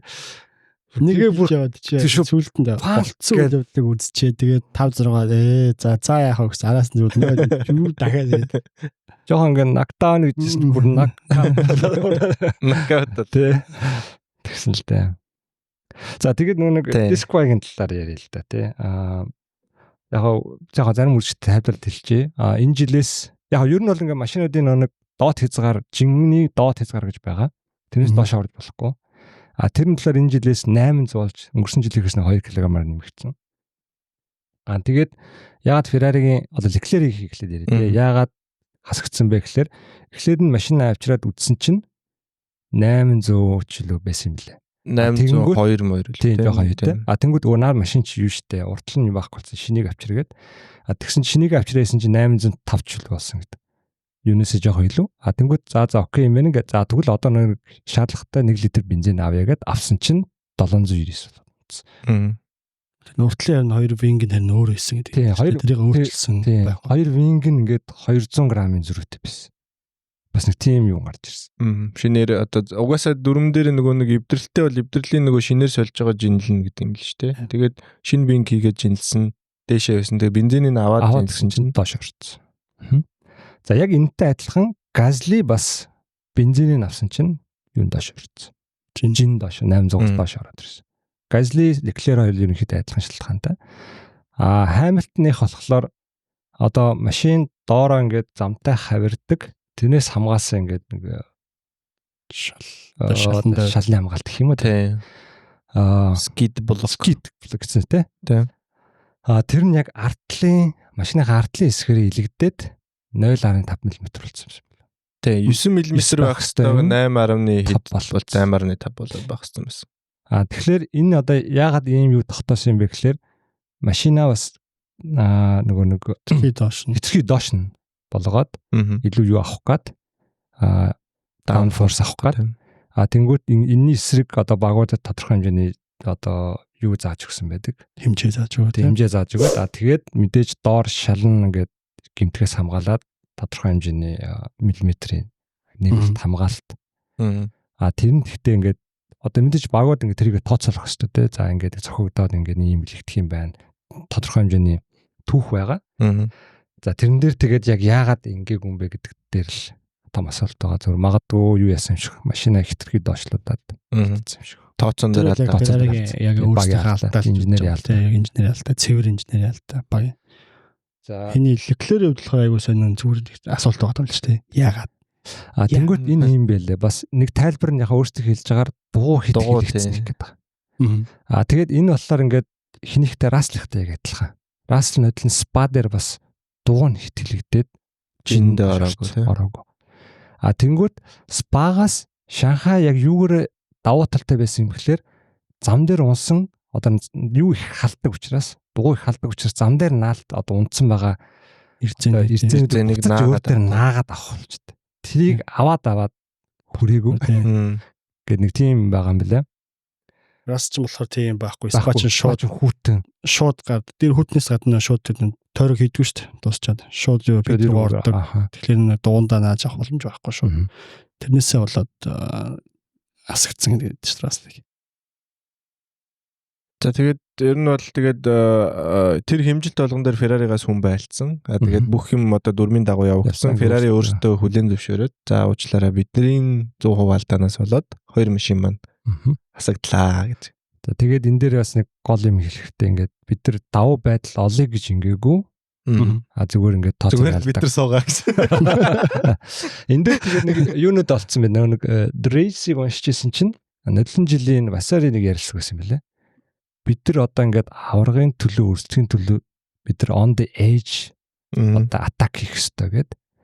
Тэгэл одоо нэг on the edge тоглосны одоо ингээд side тал нь энэ дээр нөгөө талд гарч таа гэж яриад байгаа юм шиг. Яг шууд утгаараа биш л те. Яг ерөнхийдөө хэрвээ бид нар одоо ингээ яг 20 литр бензинтэй бол яг 20 литр хийгээл жоохон цаана запасгүй те.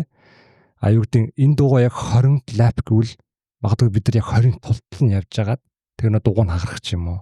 Нэг бол бензин гин бөрхөө болох ч юм. Яг тийм ээж дээр тултал одоо дайрч байгаад тэгээ яг өнөөдөр яг юм болчлаа гэдэг. Өөрөөр хэлбэл машина ингээд одоо доотлын клиренсийг нь яг одоо хэдэн миллиметрийг тэрнэн бүр тулгаад за яг энэ л яг болно.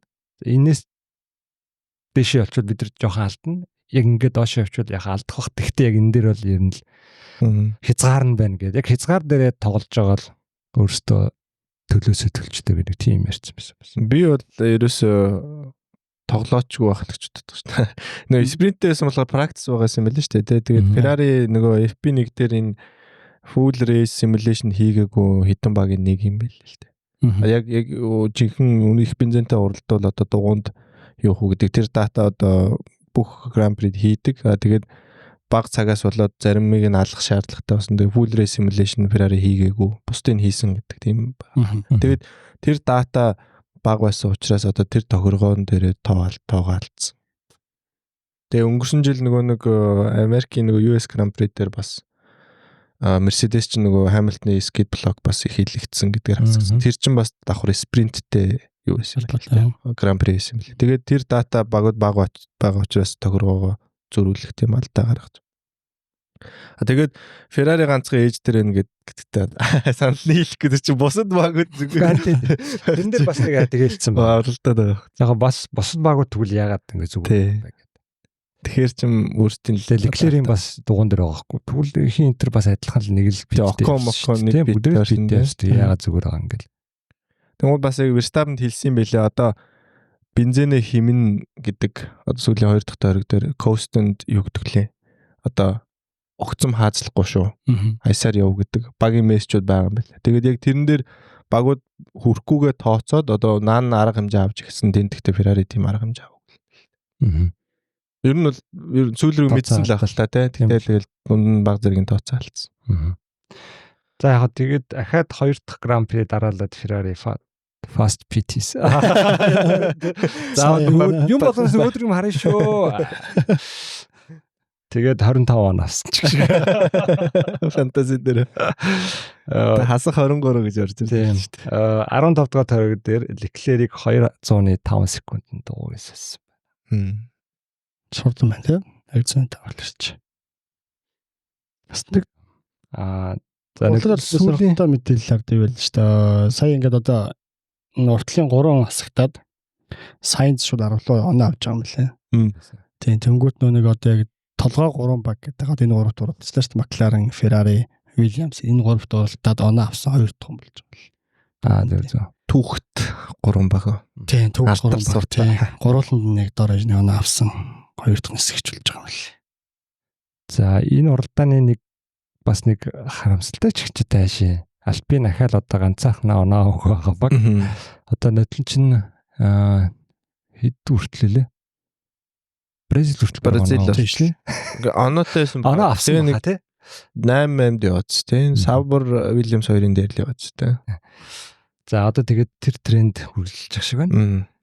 Газлигийн машин бас уг нь оноотой байсан тий. 10-т орсон. Одоо эхний оноо авах байсан чинь тэгээд бас өөрсдөө мөр уусуулж хасаг. За. Энэ дээр нөгөө юу яавал үзэгчдийн асуулт нөгөө нэг энэ 7 хоногт нэг 2-3 юм байсан. Нэг нь одоо Hamilton энэ жил төрүүлэх магадлал хэрвээ ярьж өгөөч гэсэн байсан. Одоо яг энэ хэттэй араас комент сэтгэл. Яг одоо л нөгөө нэг юу яагаад тань л да. Машинтайгаа сайн танилцаагүй л гайгараад тань л да. Тэгтээ спринтер бол харууллаа шүү дээ. Спринтинг квалиг бол хийчихлээ шүү дээ. За энэ үний ур чадвартай бол бас ярих юм байхгүй байна. Машин бол энэ хүн угаасаа хийх юм байна. Тэгээд дээрэс нь яг нэг Hamilton өөрөө бас машина сетапа хэлнэ шүү дээ. За миний машиныг инк гээд. Нэгт тэр нөгөө талаас тэрийг нь Ferrari авах уу.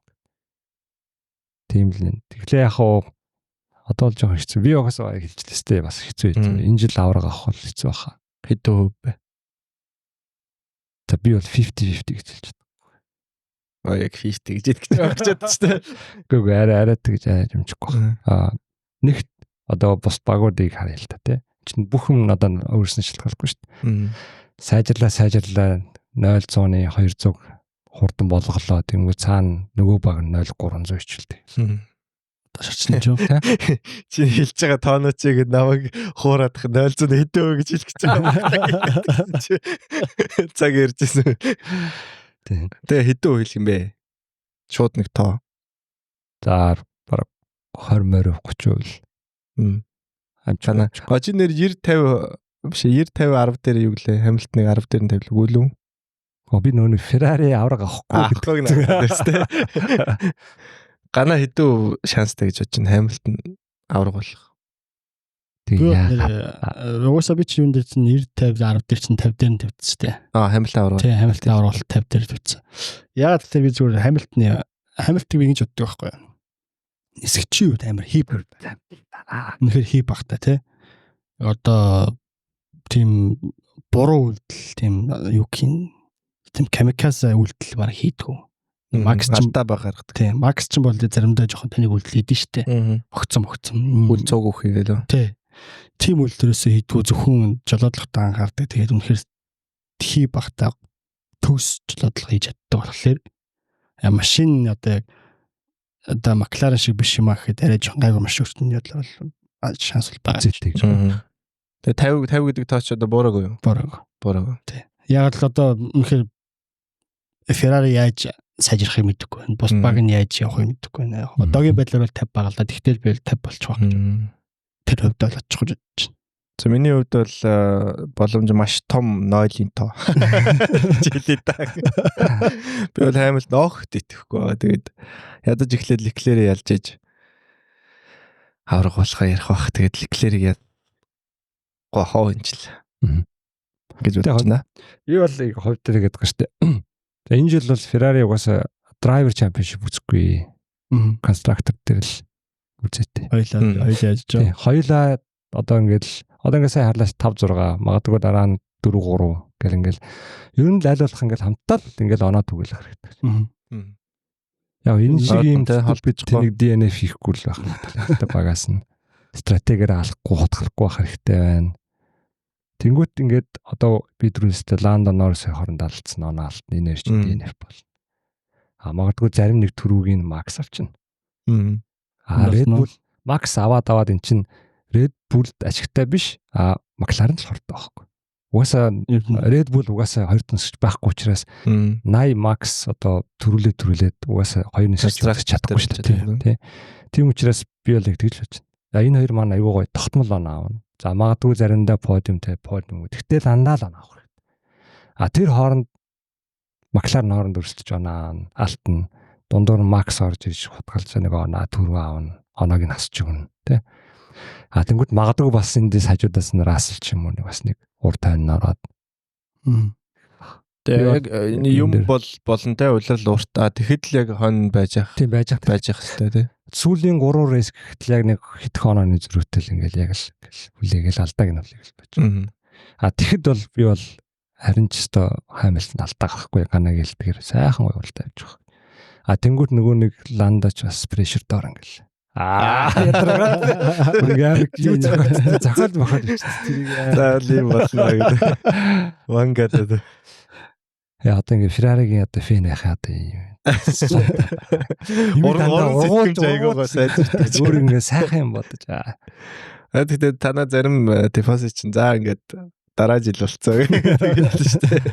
Энэ жил сайхан байлаа одоо next year is our year гэдэг. Би угаасаа хэлдэг шүү дээ. За нэг 4-5 хүртэл харъя тий. Тэгж байгаа л яг гоё юм ярья л гэдэг шүү дээ. Ferrari угаасаа юу ч болж 3 сарын 21-ээс 3 сарын 23 гэлээ 2 хоног Ferrari comeback болоо. Дараа жил болцгоо юм аа гэдэг. За тэр тоглоом нарийн байлаа. Тэгээд манай үзэгчид гэсэн яг бид гурийн хариултыг сонссон бах те. Одоогор гэхдээ ер нь юм ярихад бол эрттэй байна те. Улирал урт 24 уралдааны эхний 2 хүн болж байна. Тэгээ бүтэн жил одоо энийг дагаад идлээ ярилцаад явна те. Тэр оронд юу ч болоо өнгөрсөн жил юу болохыг харсан. Эхний 5 уралдааны дараа нөгөө л нэг Max нөгөө л нэг Red Bull гэсэн чинь McLaren ирээд бүр амар сонирхолтой 7 хүн өөр хүн төрүүлсэн те. Тэр төлөө ч одоо дахиад байж л байгаа. Дахиад 7 хүн одоо аврагын төлөө өрсөлдөх боломж байна. Тэгэхээр хэлэхэд эртөө байна. Гэхдээ бид гурвын таамаг бол юм байна. Одоо тэр үзэлж байна те. Үлрэлийн эхнээс одоо харсан яг өнгө байгаа байдал бол тийм хүлэн. Тэгээ дундуур нь өстө яаж ч өөрчлөгдөж магадгүй. 8 сар ихэд шал өөр юм ярьсан сужиж магадгүй шүү дээ те. Энэ жил одоо манай үзэгчдээс хэнийг дэмжиж байна те? Аль багийг дэмжиж байна? Тэгээ Red Bull-ийн ирээдүйд одоо яг бид гурван ярьсан сэдвийн дагуу саналуудлаа илэрхийлээрэй те. Зүүн одоо хайчвал дээр үү? Max Red Bull-ыг орхих гээд байна уу? Эсвэл одоо дандаа энэ маягаар үргэлжлүүлэх те юм уу яах юм те. Тэр болгон дээр бас давхар бодлоо болцаарай. Тэгээд энэ болт үзэж байгаа үзэгчтэй баярлалаа. Видео таалагдж байвал лайк дараарай. Тэгээд subscribe хийж амжааг байгаа л яг одоо subscribe дараарай. Баярлалаа. За үзэгчд гэдгээс дамжаад те. Шууд фантазиар гоорч. За тэг л да. Фантази хоёрт яах сэдвүүлсэн үү? За одоо гуралдаан болоод чинь нэг өнөөдөр орой олж байгаа болохоор бас нэг тийм юу мэдээ зэдэ гэсэн бас сонирхолтой малга. Одоо байгаа нагаан шүүмнүүд лоусны хурлах шиг шүү дээ тий. Red Bull тэрний одоо мэдээ нарай гараагүй байна. Өчтөр нэг бас нэрээ. Кими сая ингээд юу асан шүү дээ. Яг ер нь бол 8-аас эхлээд 8-д орсон шүү дээ. Тэр хоёр асагтаа зуршил орсон болохоос биш. Тэгснээ тэр одоо driver of the day тий. Тэр яагаад гэж бодож хоёроос юу гэж хэлсэн нэрийг. Тэр чинь нөгөө юу штэ. Тэр чинь нөгөө нэг Facebook-ээр нэг онлайн санал асуулга яваад Монгол хүн нэг амар гадаад хүмүүс ялаад идэв штэ. Нэг юм л болохоор онлайн асуулгад нэг Монгол нэг хүчтэй байгаад идэв штэ. Урдлан төрөж орж байгаа юм гарсаар байна. Яар цөөхөн үнтэй өртөрлээ. Тэр шиг би тэгж чадаад байгаа. Нэг хэсэг нэг интернетийн нэг хэсэг бүлэг хүмүүс нийлээл за Антонелиг л төрүүлээ лүй гэж бодсон юм шүү. Мэдгүй яасан бол би ойлгохгүй л зүгээр фаны-гаар тэгж л ойлгоод байгаа шүү. Манай өөрөө ч гэсэн гайхаад л шүү дээ. Би юу вэ? Тэр чинь фантазидаас илүү өнө өгд юм л шүү дээ. Драйв болчлоо. Тий. Тэг юу вэ? Тэр чи одоо манай Окон эсвэл Бермен энтер авах хэрэгтэй байсан шүү дээ. Ер нь бол тий. Хаасын хоёроос нэг нь ч юм уу эсвэл Расселын подиум ч юм уу. Бэлгэж жишээл Бермен ч одоо 17-оос эхлээд урагш орцсон тий. Тэгтээ Антонели чи эдээс эхэлсэн блэ? 8-аас. Бас урдаас эхэлсэн шүү дээ. Тий 8-аас эхлээд ер нь уссан. Өмнөх хуралдаан дээр ч бас сайн явсан шүү дээ. Тий өмнөх хуралдаан хойноос урагш орж ирсэн тий. Мэдгүй тэр ойлгохгүй л. Үний Друкигээ төрөх юмтан бас физнаа дэмжиж байгаа юм болов? Тийм л. Зүгээр Руки хоошоо онсонгүй яг л байраа авч үлдээ. Урагших нөгөө 7-гоо гүцээг ард нь яг 8-д байлаа гэж хэлж байгаа юм болов? Нөгөө заяаг хэлээдсэн шиг байн уралдаан дондор харлаад ч тийм Руки standing, Руки time гэх тэрэн дандаа дээр явуулсан. Харин тэгсэн шүү дээ. Тэгсэн болоо да. Уусаа бүгднгээс нь 2 уралдаан дандаа дээгүүр байна шүү дээ тий. Одоогийн байдлаар энэ Антонели хамгийн өндөр ноттой одоогийн байдлаар одоо хамгийн хурдан цаг хийлээ мэлээ. Банк давхар нөгөө тэтэр 6-гийн юм яваадсан. Тэгээд яасан бэлээ? Магадгүй. Нэлээд хүмүүс ойлгосон үг тэгээд лээ.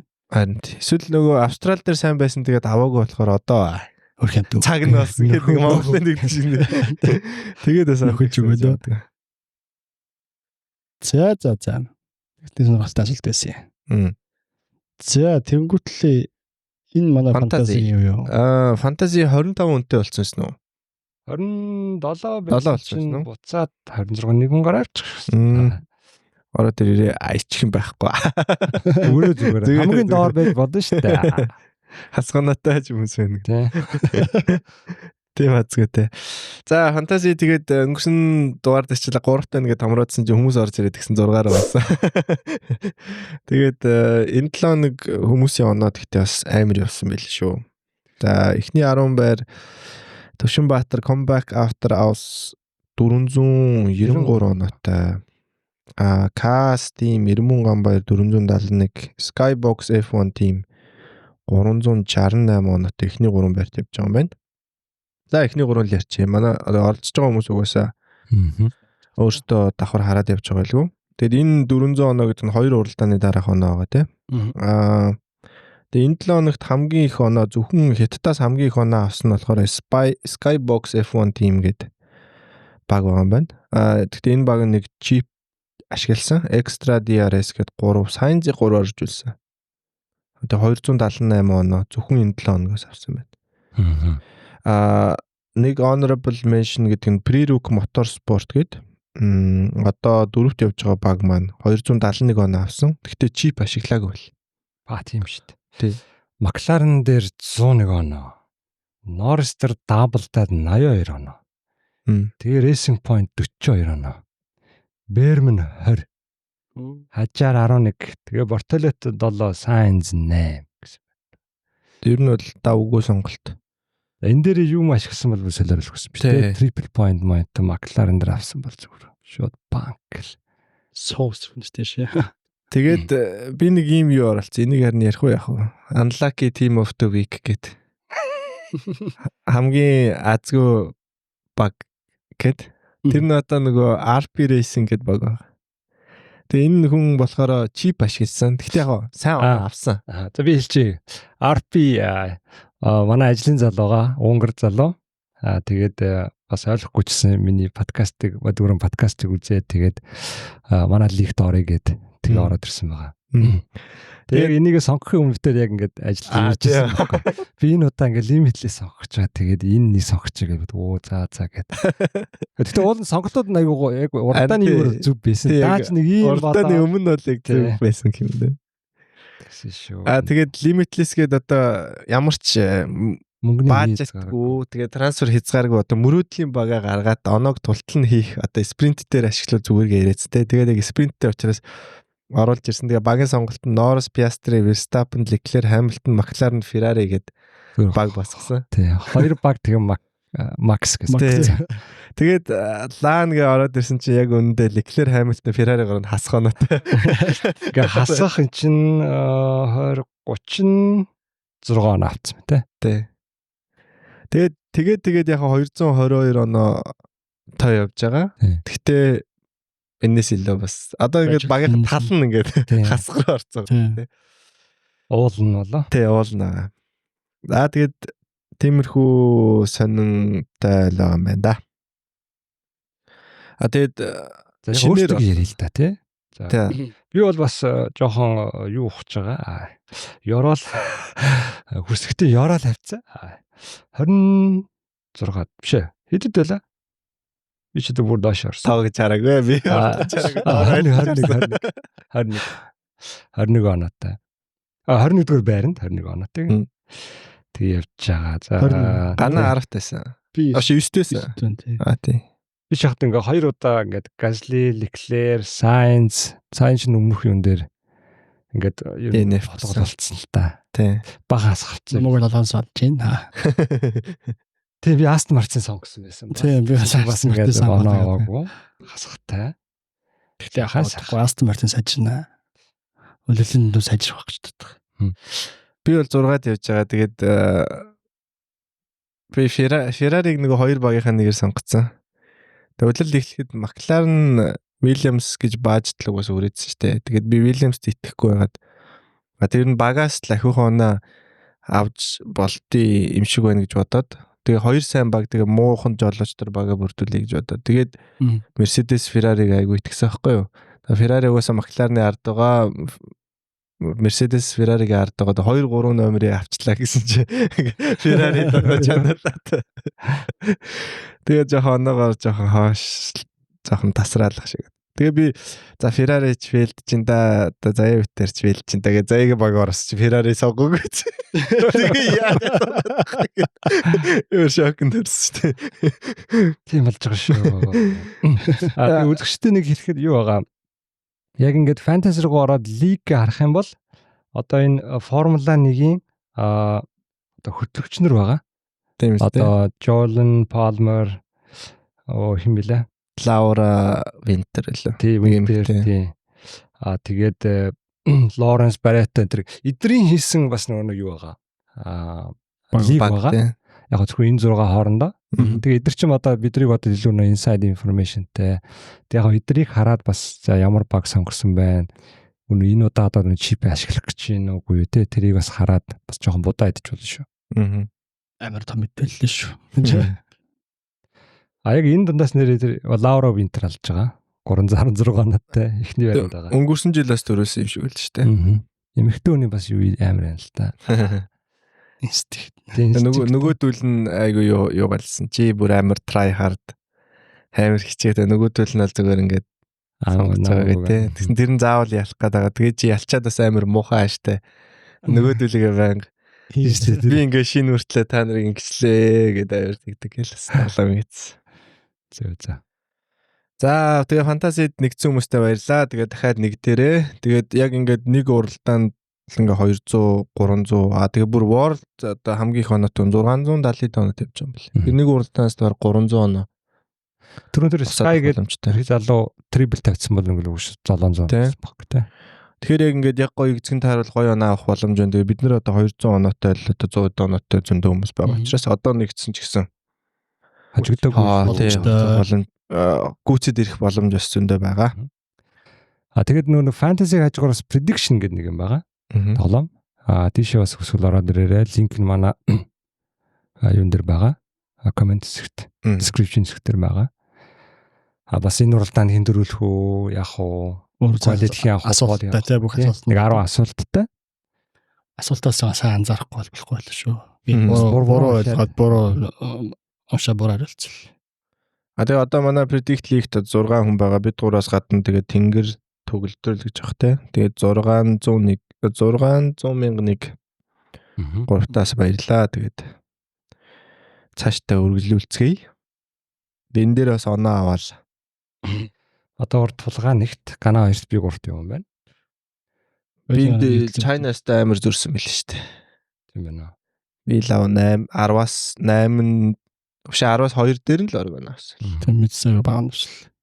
Би бүр нэг би дуур хамгийн солдоор бас биш те. Тэнгэр нэгт авсан байна. 57% таалттай. Би 47% таалттай. Гэтэ сонирхолтой. Гана 47% таалттай мөртлөө 53 оноо авсан. Тэр нөгөө ихний 3 арай тийм тэрийг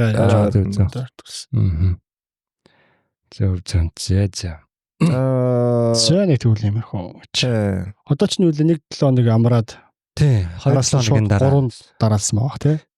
Сузука, Сауди Араб. Тэгээд Жадда л.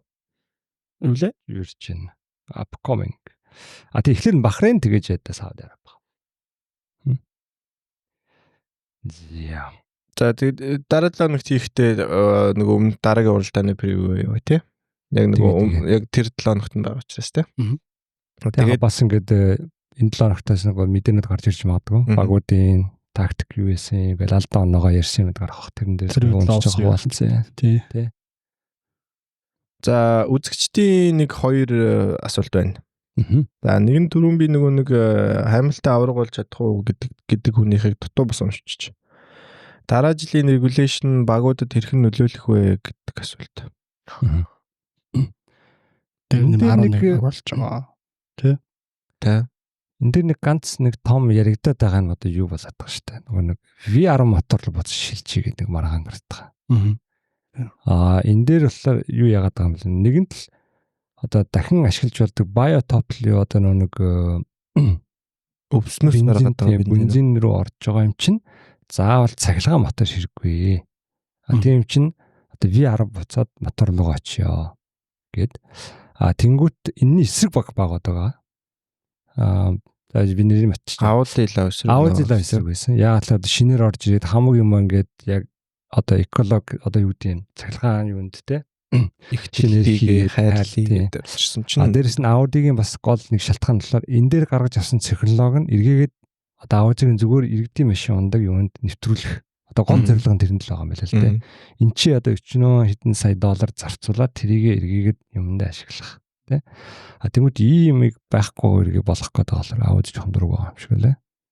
Бид нэг $40 зараад ингээ орж ирж энэ дээр чинь сулгуурлаа бид нар орж ирье гэдэг одоо гэрээ хийгээд төвшөөрчөд тэнгууд орж ирсний дараа одоо ингээ буцах гэдэг нэг ухарьяа гэдэг тийм. Гэтэ тэр чинь 29 оноос гэж яриад байгаа юм шүү дээ. Тийм бас нөгөө талаас нь бол ингээ тайвшруулж байгаа юм болохоор үгүй 26 оны мотор зотор хийвэрэ байна. Тэнгууд энэ цахилгаан мотортой одоо 50-50-ыг бид нар одоо 28-29 урт ашиглая. Тэгээд тэрний дараа буцаагаад VR руугаа орж ирэх юм. Тийм яриад байгаа юм лээ. За 26 он бол таашгүй тий.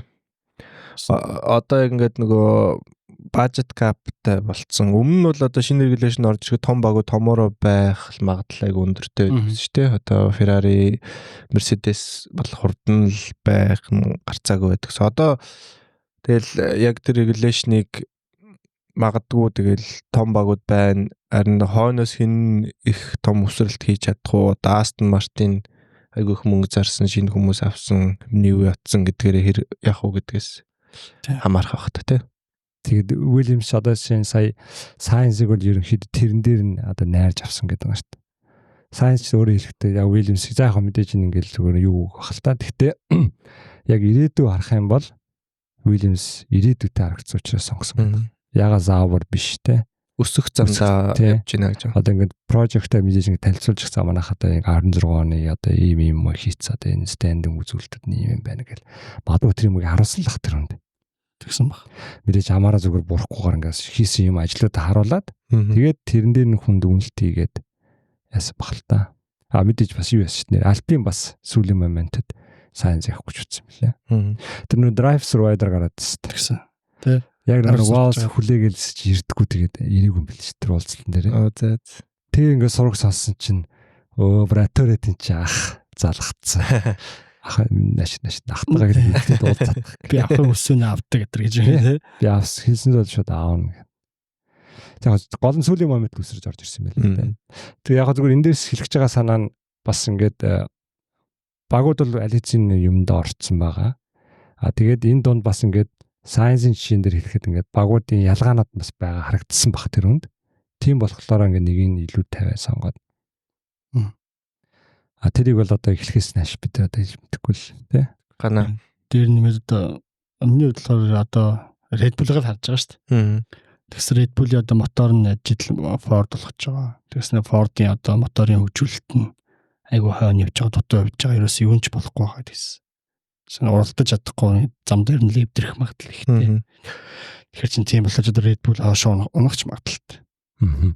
Зөвлөлд одоо Williams ч н одоо буцаад яг анх ямар байралтай байсан тэр буцаад байранд очно гэдэг байгаа шүү Williams зорилго ч ер нь бол тэнд ирэх магадгүй тий. Χριστо юм оргонгаар ирж магадгүй өстой мэдээлдэг. Харин үзэгчид айгу гоё боломж гарч байгаа байхгүй. Одоо энэ улиралдаа ингээд бүх юм гоё танилцаад мэдж аваад тэнгуут ирэх жил чинь юмд өөрчлөлтөөр энэ чинь ингээ өөрчлөгдсөн. Тэр чинь юмыг аюу гоёар багуудын байр салхин дээр дараа тий. Өнгөтөр юмыг харах гоё боломжтой болж байгаа юм да.